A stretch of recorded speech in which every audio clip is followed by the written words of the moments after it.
कर्म बड़ा है। आज पर दोनों पक्ष अपना बहस करते रहता है। कोई कहता है भाग बड़ा है और कोई कहते हैं कि कर्म बड़ा है। लेकिन हमसे अगर कोई पूछे तो ना भाग बड़ा है ना कर्म बड़ा है। उन दोनों से बड़े आप हैं। आप हैं तब ना भाग भी और कर्म भी है। तो आपकी उपस्थिति, आपका प्रेजेंटेशन, आपका डिसीजन, आपका किसी कार्य को करने का जो संकल्प ही सबसे पहले है। हम कुछ करेंगे नहीं, चुप पलथी मार के घर में बैठल है तो दोनों बाहर खड़ा रह जाएगा, भाग भी या कर्म भी। हम जब घर से निकलेंगे तब ना दोनों हम पर आजमाएगा, भाग भी सपोर्ट करेगा कर्म भी। तो हमारे परम पूज्य गीता बाबा कहते थे कि भाग जो है वो कैमरा है। जैसे कोई फोटो लेता है, ये हो गया कैमरा, अभी सामने यहाँ से फोटो ले रहा है। और कर्म क्या है? कर्म है जो इसको हम स्विच ऑन करेंगे। लेकिन पहले हम यहाँ आएंगे तभी तो हमारा फोटो आएगा, हम ही नहीं आए तो फोटो किसका आएगा? तो दोनों भाग हो या कर्म हो, इसलिए बहुत बड़ा दो ही लाइन में बहुत कुछ लिख दिए। आ गया सो पा गया, मतलब पहले लग जाए। हमारे गुरुदेव कहते थे कि साधा तो आधा, आधा तो समझो पूरा में कौन दे रही है। मतलब जैसे ही आप आरसीए में जुड़ गए, आरसीए में लग गए तो आधा काम तो हो गया। जीवन के किसी क्षेत्र में कोई मकान बनाने के लिए शुरू किया, एक बार में आधा उठा दिया, पिलर तक ढाल भी लिया, आप लग गए, वो काम हो जाएगा। इसी को हमारे आदरणीय राकेश शर्मा कहते थे, ठानना, ठान लिया तो समझो पा लिया। पूरे पटना में अपने 1.5 घंटा के मीटिंग में 45 मिनट ठानना परिवर्ता। और यही बात गीता में भगवान श्री कृष्ण अर्जुन से शुरू करते हैं ना, तो सबसे ज्यादा फोकस गीता में इसी बात पे रखते हैं। वेद सात्मिका बुद्धि रे कि पूर्णंदना बहुत साकरणदास बुद्धियो व्यवसायी नाम। जिसके पास संकल्प शक्ति, उसका मार्ग खुद बनते चला जाता है। यह प्रकृति परमात्मा का विधान ऐसा बना हुआ है कि जिस चीज को आप दिल से चाहेंगे वो चीज आपकी ओर भागना शुरू कर देगा। गंगा जी का प्राकट क्यों हुआ है तो बताएंगे? जानते आप लोग? अभी बताते हैं। गंगा जी का प्राकट हुआ था, राजा सगर के 60,000 पुत्र को कपिल मुनि भस्म कर दिए। उनकी आत्मा को शांति नहीं मिल रही थी।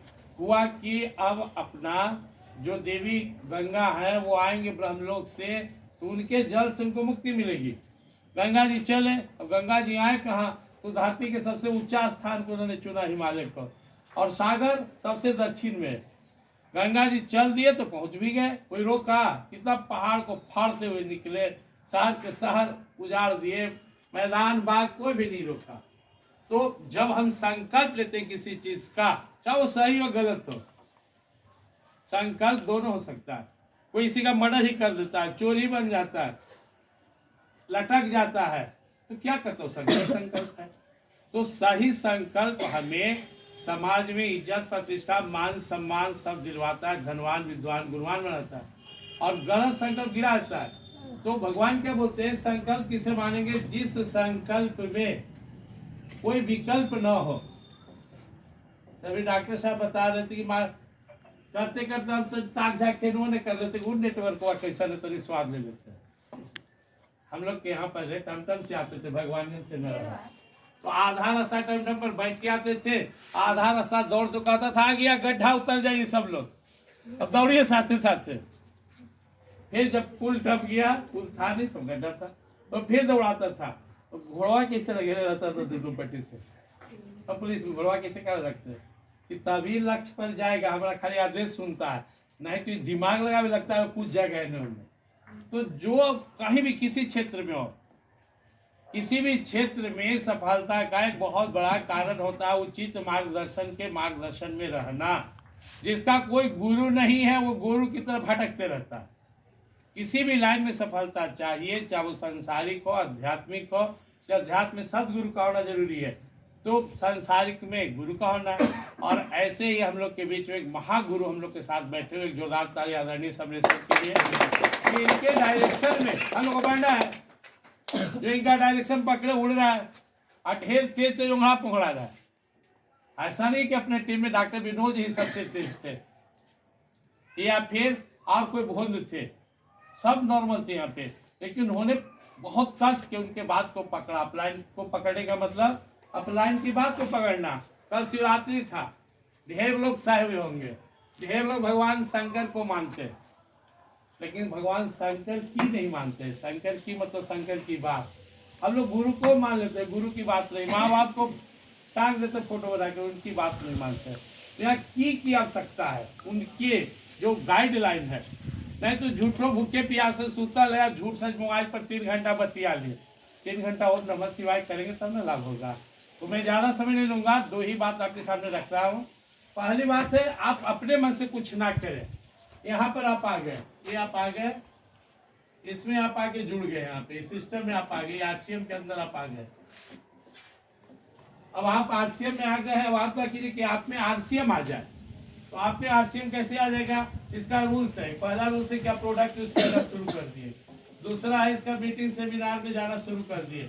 आप लाइन के संपर्क में आप रहना शुरू कर दिए, उनकी बात को मानने लगे, दूसरे को इसका प्लान दिखाना शुरू कर दिए। उसके अलावा जो है ना, फॉलो करते रहे, जिनको आप बोल रहे हैं उनके पास आपको मिलना भी चाहिए। और लास्ट, जो सबसे लास्ट चीज है पूरे आरसीएम में, कि आपको टिके रहना है। कुछ भी हो जाए हम नहीं छोड़ेंगे, चाहे जो हो जाए हमको टिके रहना। यह हो गया, आपने भी आरसीएम आ गया, आप भी आरसीएम में आ गए। और जब दोनों में बैलेंस हो गया कि हमारे अंदर आरसीएम और हम आरसीएम में, तो कौन ताकत रोकेगा? तो दुनिया की कोई भी ताकत हमें नहीं रोकेगी। इसलिए हमें सबसे पहले जो सर बताते रहते हैं, ये जो 6 रूल्स है, इसको फॉलो करना होगा। जो जितना इसका फॉलो करे आपसे उतना बढ़ रहे। हम प्रोडक्ट यूज ही नहीं करेंगे, दूसरे को सलाह देंगे, क्या हमारी सलाह मानेगा? हम मीटिंग सेमिनार में जाएंगे नहीं। मान लो आप बहुत विद्वान है अपने क्षेत्र में, आश्रम बारे में आप क्या जानते हैं? एक बार हम लोग आश्रम में गए थे, गीता घाट आश्रम में। वहाँ एक महाराज जी बता रहे थे कि वो मध्य प्रदेश के थे। बोले कि हमारे यहाँ आश्रम में एक गाय है, उसका बछड़ा है। जब बछड़ा को खोला जाता है गाय का दूध पीने के लिए, तो पहले भाग के और तालाब में बना हुआ जो तालाब है, आश्रम में जो सरोवर है, उसमें जाके छलांग लगाता है, डुबकी मारता है, और तब जाकर गाय का दूध पीता है। तो बड़ा सच का बात है।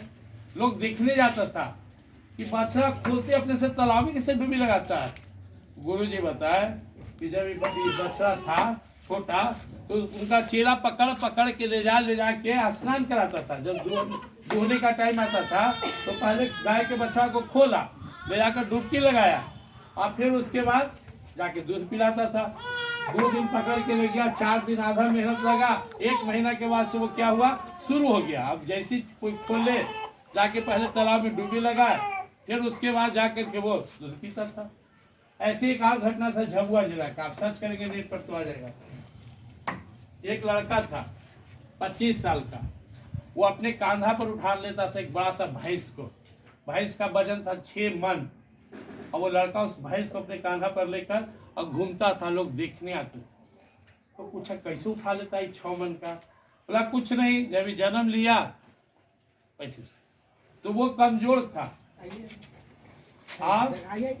वो जो बच्चा जब जन्म लिया भैंस का, तो भैंस का बच्चा छोटा था, तो कमजोर था। टिका कर अपन कन्हा पर उठा के उसको घुमाता था। दिन बीतने लगा, वो बच्चा हो गया 4 महीना का, 1 मन का, और बच्चा हो गया 1 साल का। फिर भैंस भी, अभी लड़का क्या कहता है कि मैं इतना ही जानता हूँ कि कल भी इसको उठाया था, आज भी उठा लेंगे। कल भी इसको उठाए थे, बस मैं कल देखता हूँ कि जब कल इसको भैंस को उठाए थे, तो आज क्या नहीं उठाएंगे। और उतना भारी भैंस को अपना कान्हा पर घुमाता है। इसी को बोल रहे थे डॉक्टर साहब, करत करत अभ्यास थे जड़मती हो तो सुजान। आप कुछ करेंगे ही नहीं। मैं कहता हूँ दुनिया में कोई एक घटना ऐसा बताइए जो बिना भार के हो गया, नॉर्मली हो गया। कोई डॉक्टर बन गया एक दिन में, कोई इंजीनियर बन गया, कोई किसी का छत एक दिन में बन गया, किसी का शादी एक दिन में हो गया, किसी का बाल बच्चा एक दिन में पैदा हो गया, किसी का जो लाखों लाख करोड़पति बन गया एक दिन में। कहीं एक सिस्टम में काम करना पड़ता है। अंतर इतना ही है कि बाकी जगह आपको जिंदगी भर करना है, यहाँ कुछ साल करना है। आज अगर अपने आदरणीय समरेश्वर आश्रम को ना भी आए, ना भी करे, तो इनका पेमेंट पे जाना सही नहीं पड़ेगा, क्योंकि इन्होंने अपने नीचे एक विशाल टीम खड़ा कर दिए। इनके नीचे हजारों लाखों लोग का टीम है। अब इनके घरों में जो खरीदारी होती है, इनका पैसा आएगा, ये भी जो टीम बनाएगी इनको आएगा। इसलिए कहा जाता है आरसीएम में काम सिर्फ 5 साल का है। साल भर 2 साल एकदम ट्रेनिंग है, कुछ है मत है। 2 साल के बाद स्कॉलरशिप मिलने लगता है, 2000, 5000, 10,000, 20,000। 3 साल में कुछ बुझाने लगता है, 5 साल अगर आपको टिकना है। तो मैं इन्हीं बातों के साथ एक बार फिर से रिमाइंडर करते हुए, पहला आपको आरसीएम का जो रूल्स है उसको फॉलो करना होगा। आप कितना भी काबिल अगर इसके रूल्स को फॉलो नहीं करते तो इसमें सफल नहीं होंगे। आप कितना भी भोंद हो और रूल्स पालन करते आपसे हो जाएगा। यहाँ महत्व नहीं है, कितना काबिल ड्राइवर को बैठा दीजिए कार में और बोले हम पैर का प्रयोग नहीं करेंगे, ब्रेक नहीं लगाएंगे, तो क्या होगा? चढ़ जा बेटा, स्लीपर भला करेंगे राम, नहीं पहुंचेगा मंजिल पे। तो सिस्टम है, और सिस्टम में मैं ही आरसे में प्रोडक्ट लेता था, 2-4-500 का पड़ा रहता था। जैसे ही मेरे घर में प्रोडक्ट बढ़ने लगा, आज मेरे घर में प्रोडक्ट कितने का आता है? लगभग 8 से 10,000 का। तभी हम जाकर लीडरशिप की ओर बढ़ना शुरू किए, क्यों? प्रोडक्ट इसके तो कॉन्फिडेंस बढ़ा। अरे डरते थे नहीं ले जाए, घर में कहते अच्छा नहीं न ले जाए, सब के सब प्रोडक्ट मेरे घर में जाना शुरू हो गया, कॉन्फिडेंस बढ़ना शुरू हो गया। तो प्रोडक्ट तो यूज करना पड़ेगा। दूसरा, आपको मीटिंग सेमिनार में जाना होगा, नहीं आएगा तो चार्ज ही नहीं होगा। तीसरा, आपको है खुद भी प्लान लेना सीखना होगा। इतना टफ नहीं है, हमारे विनोद सर आपको प्लान देते हैं, बढ़िया समझ लीजिएगा। कंपनी कहीं है, हम कहीं है, इससे सामान हम तक आता है, कस्टमर है। ये बीच में जो लूट खा रहा है इसी को हटा दिया आरसीएम। अरे प्रोडक्ट हमको दिया, 50% हमको इस पर इसके पीवी का कमीशन दे दिया। इतना सिंपल चीज है। बहुत सारे लोग कहते हैं मैं किसको बताऊं? कोई एक लेडीज ईमानदारी से खड़ा क्यों बताइए जो 2 घंटा मोबाइल पर कोई से न बतियाता। मैं तो नहीं देखा हूँ कि नहीं को घर में घुसना। हमारे बगल में एक है विरंजन सिंह, जानते हैं, उनकी पुतो पहला दिन से ही दाल जलाने लगी। क्या हुआ? तो 5 घंटा मोबाइल पर रहती है। अच्छा नया नया भी जुदा हुई है ये है। अब पूछता क्या? बोले अब 8 घंटा रहती है। वो एगो बेटी पुतो आज के युग में 100 में कान पर ठंडा पवा इनको छोड़ दे तो दीने भर कान पर लगे रहते हैं। अरे सर क्या बताते हैं? चर्चा में बात बदलना है। अब तक जो बोल रहे थे कि भात जल गया, तोर भात कैसे है, अब वो कर जगह यहाँ के चावल का वर्णन करेंगे, यहाँ का दाल का वर्णन करेंगे। बात करने में हमारी माताएं, हमारी बहनें, हमारी महिलाएं पुरुषों से कम नहीं है। इसलिए वास्तव में सच कहा जाए तो आरसीएम लेडीज बिजनेस ही है। लेकिन आप लोग इंटरेस्ट ही नहीं लेते हैं। अभी हमारे डॉक्टर विनोद सहयोग के प्लान दे रहे, तुम्हारे टीचर थे, बोले ये सब तो मर्दाना लोग का चीज है, हम किससे बात करेंगे? मोबाइल लाइए तो अपना दिखाइए, तो इसमें कितना घंटा का बातचीत है। अरे 1.5 घंटा बहन से बतियाते हैं, 2 घंटा भौजाई से, 3 घंटा मौसी से, 4 घंटा सहेली से। उसी को तो आरसीएम मिलाना है। लोग क्या सोचते हैं कि हम आरसीएम हिंदुस्तान में जुड़े और खोजने जाए पाकिस्तान में? नहीं, अड़ोसी पड़ोसी मौसी चाची दोस्त इन्हीं को तो बताना है। तो मैं समझता हूँ, जो मैं सबसे मेन बात आपको बताया हमेशा याद रखिएगा, क्योंकि मैं वही कहता हूँ जो मैं करता हूँ, मैं कोई नया बात नहीं करता हूँ। मैं प्रोडक्ट यूज कर रहा हूँ, मीटिंग सेमिनार में जा रहा हूँ, प्रतिदिन शाम में मैं 30 मिनट सुनता हूँ आदरणीय मुकेश कोठारी जी को, आदरणीय रवि ओपी शर्मा को, सुजीत सर को, समरेश सर को, एन विलोचन को, राजा भैया को। इन लोग को मैं सुना करता हूँ। राजा भैया को ना हाथ न पैर है, आरसीएम के बड़का लीडर है। कोई टांग के लिए जाएगा तो जाएंगे। हम सुशील सर मीटिंग में गए थे, लोग कहते हैं लेडीज है, एक से एक लेडीज इसमें। तो मैं इतना ही जानता हूँ, ऐसा नहीं कि मैं निकल जाऊं तो 50 आदमी जुड़ जाएगा। मुझे भी कहना पड़ता है, मेहनत करना है। मैं टिका हुआ हूँ, ये आरसीएम है तो मैं हूँ, और मैं मानता हूँ मुझसे आरसीएम, आरसीएम से मैं, मेरी पहचान आरसीएम में होना चाहिए। इसलिए मेरे पर डे स्टेटस पर आरसीएम को डालता हूँ, फेसबुक पर डालता हूँ, लोग को मैसेज करता हूँ। मीटिंगे के बहाने, मीटिंग में 300 लोगों को आमंत्रित किए, भले नहीं आया, सिर्फ दिमाग में तो गया। तो हिचकिए मत, खुलिए, क्योंकि ब्रेन अम्ब्रेला और पारासूट खुल के ही काम करता है। खुलिए और एक जोरदार ताली आदरणीय सर के लिए लगाइए। और 1 घंटा मोबाइल बंद करके खूब शांति से सबको सुनिए, जो बात अच्छा लगे उसको नोट कर लीजिए और फिर उसको आजमाइए। वही ना कोई एक बात आपके अंदर आना चाहिए। से मेरे अंदर बैठा हुआ है कि मुझे इतना चार्ज होना है। कभी कभी मेरा मन जब छोट होने लगता है ना, किसी मन कब छोट होता है? जब कोई एकदम अपन आदमी को बोले विश्वास से, कह रहे जुड़ जाना, तो थोड़ा सा बाहर पड़ता है। तो बाहर पड़ता तो मैं मुझे आदत है, मैं टेंशन लेता ना, मैं धीरे से उसका नंबर को ब्लॉक कर देता हूँ। बेटा आज से तुम हमसे दूर ही रहो, कुछ दिन 1 साल दूर रहो। वो करके बोलेगा कि ना लग रहा है, 1 साल बाद लगे रहेगा, 1 साल रुक जाओ। जब तुम हमारा समय पे साथ नहीं दे रहे हो। अमर है, अमर क्या कहता है लोग से जाके, कि या तो अपने लिए कीजिए, आपको समझ में आता तो हमरा मदद कीजिए, आना अपना लाना हमरा ला, तो चल जाइए उधर, ये ठीक है कहता है। आज हम लोग की लड़ाई लड़ रहे हैं, एक्शन क्या है? We are all fighting here with our poverty, with our all types of problem. ये लड़ाई है आरसीएम, हम लड़ रहे हैं, इसमें सफल हो गए तो आपको दौलत, शोहरत, मोहब्बत, ये तीनों चीज की बारिश होगी आप पर। ये आपको साधारण खाली पैसा के लिए एक्शन नहीं कर रहे। एक अनजाना सा आदमी यहाँ आकर आपके बीच में स्टेज पर चढ़कर गरजते, हजारों लोग तालियां बजाते हैं, तो इससे पैसा तो मजबूरी है सिस्टम का, पैसा को तो आना पड़ेगा, अपना भी चाहिए तो पैसा आएगा। अब सुनिए, मुकेश कोठारी जी का मीटिंग मुझे बहुत अच्छा लगा, वीडियो में 4 साल में कम से कम 40 बार सुना। बैंक मैनेजर आया, कहा सर आप हमारे बैंक का सबसे अच्छा ग्राहक हैं, आइए नाश्ता पानी कीजिए, देखिए ना मेरा प्लान है कि 7 साल में दुगुना, 8 साल में 10 साल में कथी रख दे। मैनेजर सुन, कोई ऐसा प्लान है तहरा बता कि हमारे पैसा घटने लगे, बढ़े ना। ऐसा किससे बात करे? अरे मूर्ख, तुझे सूझ नहीं रहा कि मुकेश कोठारी आज 75, उसमें 75 लाख पे थे, 1 करोड़ क्रॉस कर गए। मुकेश कोठारी जी के लिए एक बार ताली बजा दीजिए। मुकेश कोठारी हाँ कल पटना में सर आ रहे हैं, मैं तो जाऊंगा, आप लोग भी चलिए देख लीजिए, क्योंकि उनके दर्शन से राहु केतु शनिचर तीनों छोड़ के भाग जाता है। और राहु केतु शनिचर छोड़ दिया ना तो अमीर बनने से कोई नहीं रोकेगा। राहु कहता है कि रोहित अपन दुख रो, केतु कहता है कि बात काटित रह, और शनिचर कहता है खाली दूसरा ला ताली बजा। और मुकेश कोठारी के देखते ही तीनों भाग जाता है छोड़ के।